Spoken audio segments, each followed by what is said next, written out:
Hi guys, it is Dani and welcome to this update video. I trust and hope you're doing really fantastic. Today it is the start of a brand new week and we're going to be looking at what is taking place right now in the realm of weather for the current rainfall activity and what is expected as we head into tomorrow. But we're also well under 100 days from the official start of the 2026 Atlantic hurricane season, which officially commences June 1st annually. So we're 85 days out, and we're going to be looking at some long-term forecasts and different atmospheric phenomena, how they influence our hurricane season, and what we could see happen this year. So let's get started. Now we're looking at the infrared weather satellite for this afternoon. And we can see here that there's surely been quite a bit of action in the vicinity of the Bahamas and Greater Antilles. We're seeing these little white dots which are indicating lightning strikes. So we've got an increase in moisture within this general area here. And because of that, we are getting some rainfall in a couple spots, maybe some heavy downpours at times, and also thunderstorms. So I can definitely attest northwestern Jamaica has surely been getting that type of weather. My favorite. This is the best way to kickstart the afternoon.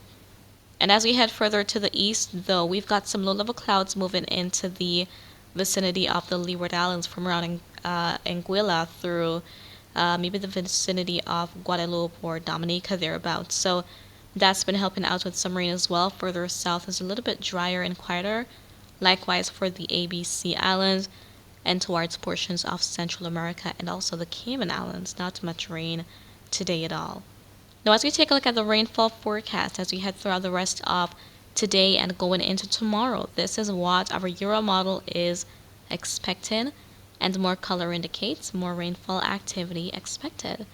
We can see these very colorful shadings for parts of the Bahamas, going to eastern Cuba, a couple spots in Jamaica, also for Hispaniola. So this area is going to be pretty active. There could be additional periods of heavy rain, and with that, there is going to be that risk of flash flooding, especially in the more low-lying areas.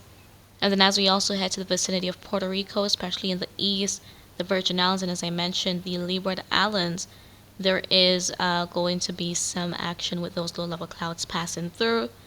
Further south, not seeing as much color, indicating that there's not going to be as much rain, maybe just a passing shower or so at the most.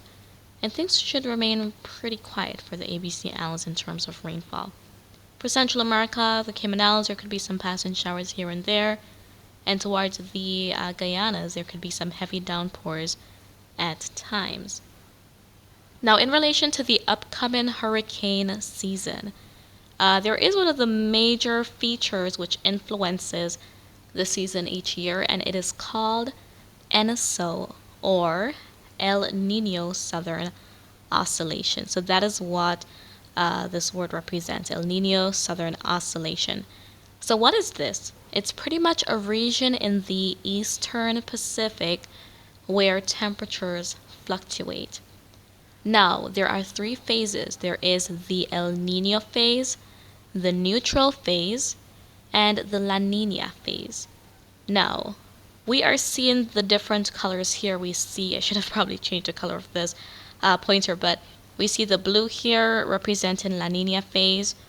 We see the gray showing neutral phase, and we see the red, which indicates the El Nino phase.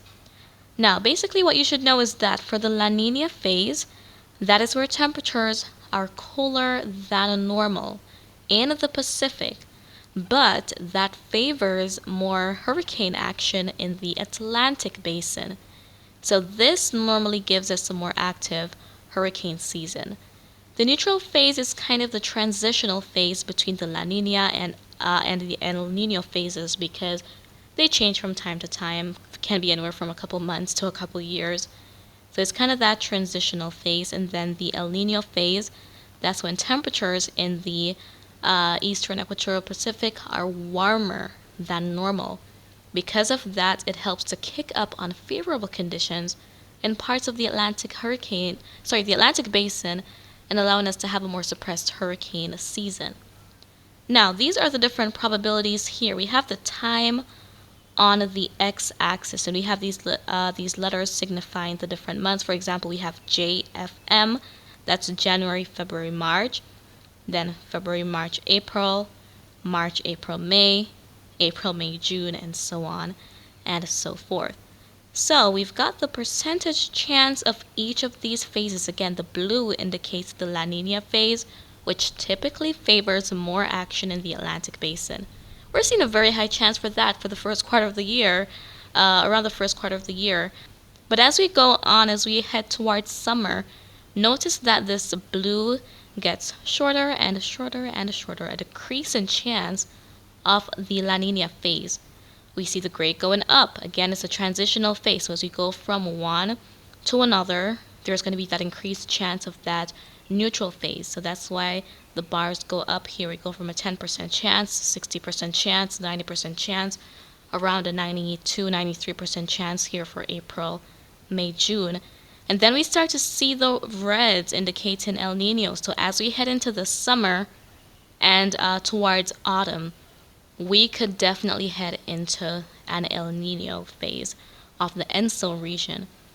Now, this graphic here is depicting the impact of the El Nino phase on the Atlantic hurricane season. So as I mentioned, it pretty much helps to influence more unfavorable conditions in the region. So the first one is more wind shear. Those are high winds in the higher portions of the atmosphere, and when they're very strong, they can interfere with developing thunderstorms and tropical cyclones on a whole. In turn, because that helps to rip up especially tropical waves as they try developing, we get fewer hurricanes. And there's also a decreased risk of impacts, especially to the US, whenever there is an El Nino present.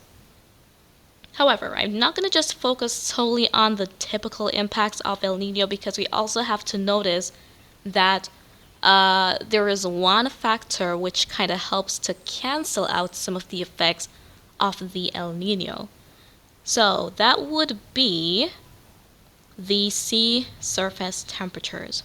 Now what you're looking at is a graphic showing the tracks of tropical cyclones in the year 2023, which is tied for the third most active hurricane season in history.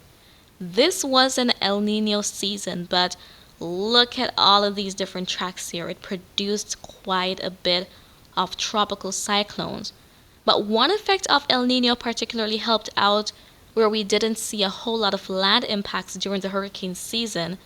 And that's because the El Nino also weakens a feature which is called the Bermuda Azores High. This is an area of high pressure that sits over the subtropical Atlantic. And let's study it here for a second. So there we have it. Of course, this is not always where it is, but when we have a weaker area of high pressure, we get our tropical waves coming from Africa, and when the high pressure area is not very strong, nothing is really pushing the tropical wave to continue moving towards the Caribbean. So what happens? They normally turn up and out. They stay out to sea, but when there's a stronger area of high pressure, tropical waves, they form off of Africa, they head generally west, and that's when they become a problem for the Caribbean. And we see that happen in many instances. So the El Nino helps to weaken the high pressure, which would mean that the tropical waves that actually manage to materialize would most likely make a curve out to sea, provided that the area of high pressure is weak at that point. But if it is strong, there is going to be the chance of impacts to the Caribbean. But if it reaches the Caribbean and the upper level winds that I mentioned earlier are quite strong, that could rip them apart. So overall, the El Nino typically favors a more inactive hurricane season. However, sea surface temperatures, over the past couple of years, we've definitely been noticing that there is an increase in sea surface temperatures across the North Atlantic. So this is a look at the current graph, kind of normal to above normal temperatures right now in the Gulf, for example. Things have been cool, likewise offshore the east coast of the US, and the Caribbean is in the tropics, so it is generally warm all year round. During the summer, we'd find that their temperatures exceeding 30 degrees Celsius in some parts of the region.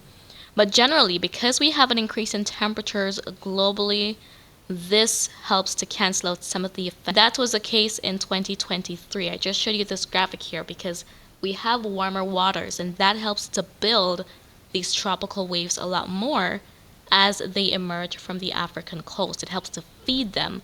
So even though the effects of El Nino are definitely there, these sea surface temperatures, which are warmer than normal, are helping to boost them. So it's like these contrasting conditions are fighting each other.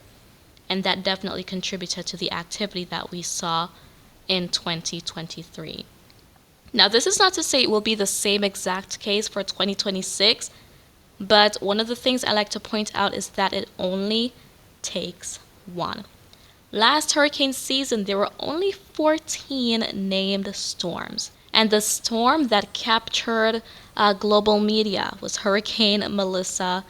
We've talked about it a lot. So Melissa was a devastating hurricane. So last year would have been ranked as an average hurricane season, yet that one hurricane was the talk of the town. It only takes one to do damage, to cause widespread destruction and casualties. So even though, yes, we're looking at the forecasts of what may happen, there's always that saying that, hey, it only takes one.